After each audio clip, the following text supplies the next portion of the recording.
네, 총선을 앞두고 각 당이 인재 영입에 속도를 내고 있는 모습입니다. 오늘 1번지 현장 시간에는 정의당의 영입 인재죠. 장애를 가진 동생과 함께하는 일상을 다큐 형식으로 풀어낸 영화 어른이 대면으로 주목을 받았던 감독입니다. 이제는 차별과 편견에 맞서서 현실 정치에 뛰어들어 우리 사회를 바꾸겠다고 외쳤는데요.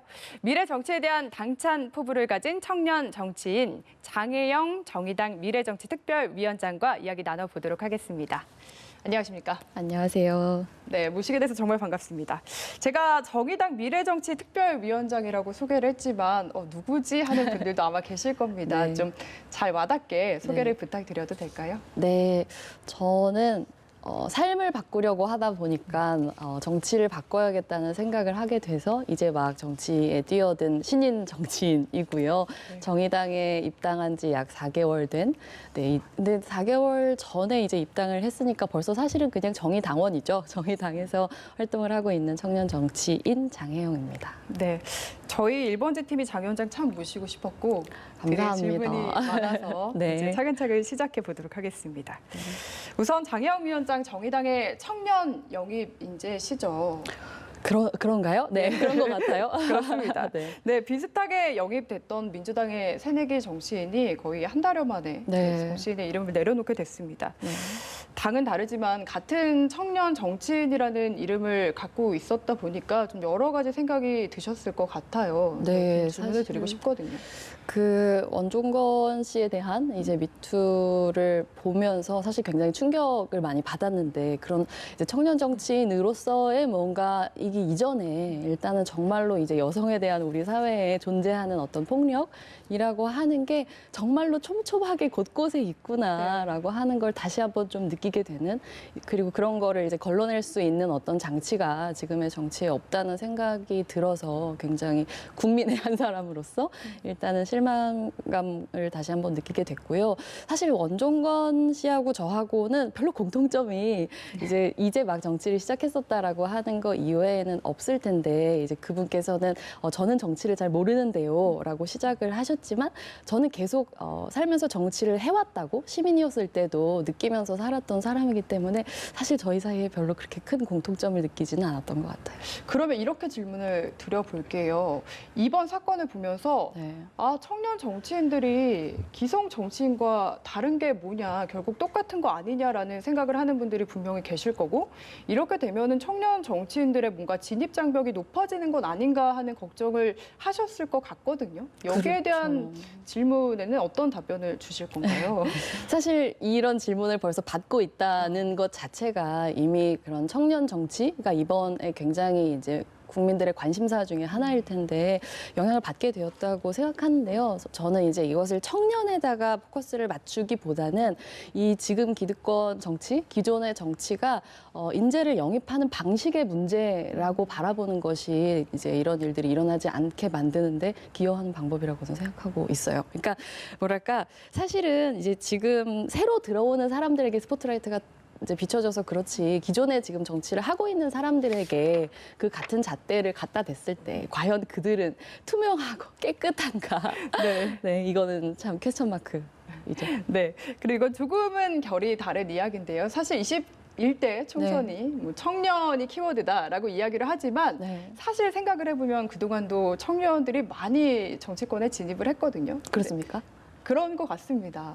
네. 많이 진입을 했는데 국회 입성을 하고 나면은 막상은 보이지 않는다라는 이야기들을 많이들 하시는 것 같아요. 실제로 진입하고 나면은 뭔가 기성 정치인들의 거수기 역할을 한다라는 이야기들을 듣곤 하는 이유, 그리고 실제로 청년 정치인들이 진입을 하면은 그렇습니까? 라는 대답이 나오는 것처럼 실제로는 제대로 된 역할을 하지 못하는 이유가 뭐라고 보시나요? 일단 수적으로 너무 적죠. 네, 그 20대 국회만 하더라도 20대 정치인은 없었고 국회의원은 없었고 30대 이제 국회의원이 3명, 딱 3명, 300분의 3이니까요. 예. 1%밖에 되지 않는 상황에서 정치는 또 수로 하는 것인 만큼 이제 그 수가 적다라고 하는 것 자체가 이제 자신이 가지고 있는 정치를 충분히 펼칠 수 있는 토대가 되어주지 않는다는 것도 좀 있다고 생각하고요. 그리고 청년 정치를 바라보는 어떤 시선으로부터 오는 낙인 같은 것도 분명히 작용한다는 생각이 있습니다. 네, 알겠습니다. 그럼 이제 좀 주제를 바꿔서요. 정의당 이야기를 해보고 싶은데 네. 정의당이 이번 총선 1호 공약으로 청년 기초자산제를 내놨습니다. 그러니까 맞습니다.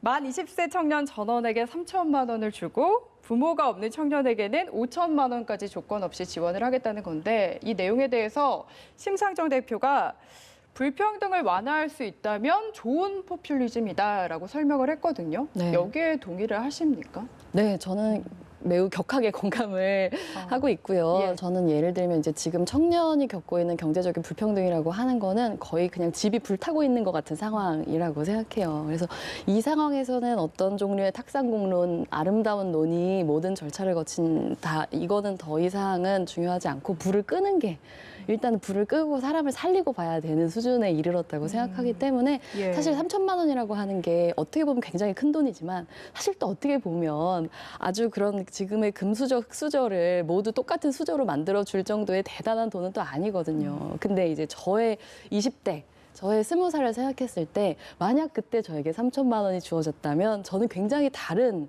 삶을 살 수 있었을 거라고 생각해요. 훨씬. 그때 제가 살았던 월세방이 막 500에 30짜리였거든요. 근데 그거를 내기 위해서 얼마나 많은 시간을 써야 했는가. 또 학자금 대출은 또 어떻고 학교를 가지 않는 청년들에게 그 자금이 있다고 한다면 또 얼마나 다른 자기 미래를 시작해 볼 수 있을까. 이런 관점에서 어떻게 하면은 이것을 우리가 뒷받침할 것인가라는 관점에서 바라보아야지 그 현실성이 있냐 이런 얘기는 솔직히 이제 너무 한가한 얘기라는 생각이 듭니다.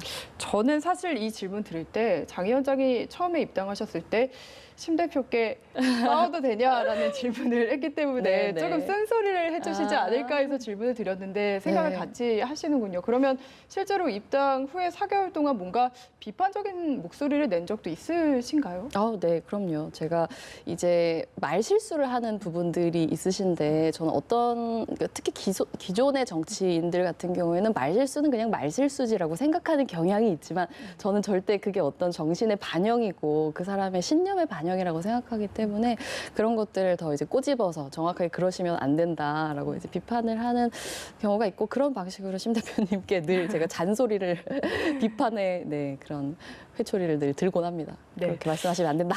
이렇게. 네. 이번 총선에서 네. 정의당에서 비례대표로 출마하신다고 제가 알고 있습니다. 네. 사실 뭐 기존의 뭐 다큐멘터리 감독이나 장애인 인권가로 활동할 때와는 달리 끊임없이 나의 진정성이 의심받는 일이거든요. 맞아요. 그럼에도 왜 정치인으로서 일하고 싶은지, 왜 이곳에 뛰어들겠다는 생각을 하셨는지 네. 저는 참 궁금합니다. 맞아요. 되게 감사한 질문이라고 생각하고요. 어쨌든 저는 이제 제 그러니까 장애가 있는 동생, 오랫동안 시설에 살았던 동생을 데리고 탈시설하면서부터 제가 가지고 있었던 뜻은 우리 사회가 아직은 이제 장애인과 비장애인이 평등하게 함께 시민으로서 권리를 존엄하게 누리면서 살아갈 수 있는 사회가 아니잖아요. 근데 아니니까 이게 될 때까지 기다렸다 탈시설하는 게 아니라 지금 당장 탈시설하고 내 힘으로 만들어 가겠다라는 각오를 그때부터 사실은 하고 나왔었던 거기 때문에 시민의 위치에서 계속 그걸 뭔가 세상을 바꿀 수 있는 방법들을 시도하고 그게 영화를 만들거나 아니면 유튜브 채널 운영하거나 이런 것들이었거든요. 예. 근데 이제 문재인 정부의 기대도 많이 있었고 실제로 뭐 장애등급제를 폐지한다든가 이런 약속들을 했었기 때문에 기대가 많았음에도 불구하고 그 약속들이 잘 지켜지지 않을 때 시민으로서 내가 할 수 있는 일이 만약에 4년에 한 번, 5년에 한 번 투표하는 것밖에 없다면 예. 이 변화가 너무 더디고 느리다. 그리고 기약 없다라는 생각이 많이 들었어요. 그래서 가장 절박한 사람이 직접 바꾸겠다라는 생각을 이제는 해야 할 때인 것 같다는 생각에 많은 고민 끝에 시작을 하게 됐어요. 지금 얘기하시는 와중에 왼편을 보시면 동생 희정 씨와 함께한 사진도 저희가 준비를 해봤는데 SNS에도 보면은 동생 덕후라고 소개를 해놓으셨더라고요. 사실 맞습니다. 동생과 함께한 지 이제 2년 반 정도 그쵸. 네. 되셨죠. 맞아요. 근데 정치인으로 활동하면은 어떻게 보면은 이제 시간이 많이 줄어들게 맞아요. 됩니다. 함께 할 수 있는 시간은. 그만큼 다른 곳에 시간을 쓰게 되는데 어떻게 쓰실 건지 또 동생에게 하고 싶은 말도 있으실 것 같아요. 네. 이 자리를 빌려서 마지막으로 하고 싶은 말이 있다면 동생에게. 동생에게 또 어떤 일을 하고 싶은지 네. 말씀 부탁드립니다. 사실 많은 가정들이 그렇듯이 저 역시도 어떤 동생의 장애나 이런 것들이 개인적인 불행이라고 오랫동안 생각했어요. 하지만은 이제는 저는 그거는 사회적인 불평등이고 문제는 장애가 아니라 차별이다라고 하는 관점으로 이걸 정확하게 바라보게 됐기 때문에 불쌍한 내 동생이 아니라 한 사람의 시민, 그 존엄함을 보장받아야 되는 한 사람의 시민으로서 제 동생의 삶을 바라보는 것, 모든 시민의 삶을 바라보는 게 중요하다고 생각하고요. 그 실질적인 변화를 만들 수 있는 강력한 정치인으로 활약하겠다, 그 약속 드리고 싶습니다. 네, 앞으로의 행보도 계속 저희가 지켜보도록 하겠습니다. 지금까지 정의양 장혜영 미래정치특별위원장과 함께했습니다. 말씀 감사합니다. 감사합니다.